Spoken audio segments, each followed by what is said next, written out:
Hey beautiful, I hope you're doing amazing, staying hydrated and actually getting some sleep. Today's video is super exciting because Wuthering Waves has finally drip marketed Augusta, and you already know what that means. It's time for you and Queen Zani to break everything down, from her release date and kit details to all the juicy updates we've got so far. So let's not waste any more time and dive right in. Augusta is confirmed to be a 5-star Electro character who wields a broad blade, and she's expected to take on the role of a heavy attack, main DPS. What makes her even more intriguing is the possible depth to her animations. Before we dive into her kit, though, I highly recommend checking out her teaser trailer if you haven't already. There are some subtle but fascinating hints in there about how she might animate in-game.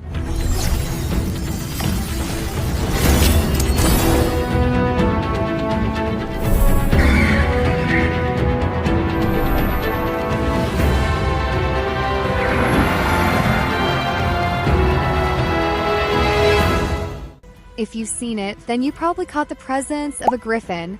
Yep, that majestic creature isn't just for show. According to one reliable source, the griffin featured in her portrait background is likely to appear in her skill animations. Sounds amazing, right? It brings to mind characters like Jiyan and Jinshi, both of whom incorporate massive creatures, dragons in their cases, into their attack animations. So Augusta having a griffin makes me feel that she will have similar animation like Jinshi and Jiyan. If that turns out to be true, we could be in for some of the most visually stunning attacks in the game so far. Now, here's where things get even more interesting. There are rumors that Augusta's broad blade might have 2 forms, much like Zani's dual weapon mechanics. That would mean Augusta's playstyle might not just be about spamming heavy attacks, but mastering a dynamic weapon switching system to maximize damage. And considering both Zani and Augusta are heavy attack main DPS units, there's a strong possibility their kits will have some overlapping design. Could Augusta be the Electro counterpart to Zani's style?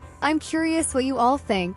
Drop your theories in the comments below. Now, let's speculate a bit on her actual kit. Since the full details haven't been officially released yet, it's expected that her normal attacks will deal consistent electro damage, and her resonance liberation might involve her transforming into a storm avatar, or something similarly dramatic. If the rumors are true, her ULT could unleash a multi-hit, single-target nuke damage, very much in the same vein as what we've seen from Jinshi and Jiyan. In other words, we're likely getting a high-impact DPS with serious burst potential. As for her weapon mechanics, if the 2-form broadblade theory is legit, that could add another layer of depth to her gameplay. Imagine switching mid-combo to extend heavy attack chains or access enhanced effects. Players would need to learn the rhythm of her dual forms to fully master her damage potential. That's the kind of mechanical depth that makes a main DPS incredibly fun to play and skill expressive. Speaking of synergy, let's talk about her team comps.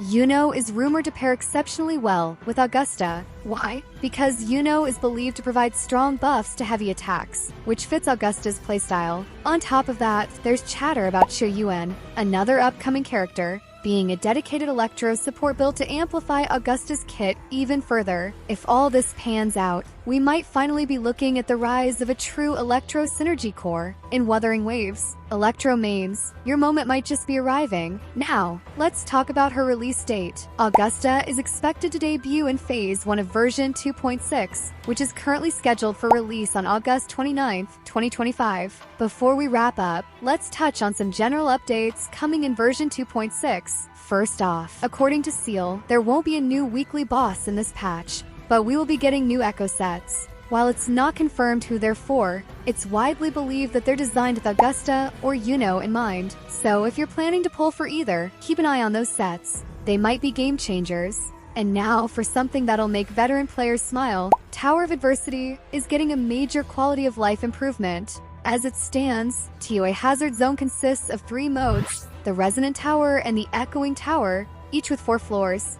And then the Tower of Hazard with 2 extremely tough final floors. That's 10 floors per cycle, but with the upcoming update, players who perform well, likely by earning enough crests or clearing all previous floors, will be able to skip the first 3 floors of both the Resonant and Echoing Tower. That means instead of grinding through 10 floors, you'll only need to tackle 4, the last floor of each zone, plus the 2 in the Hazard Tower. It's a smart, time-saving reward for players who've already proven they can handle the challenge. And that's everything we know for now. Of course, if anything changes or we get more info, I'll update you guys instantly. If you've made it to the end of the video, just know, you're a legend.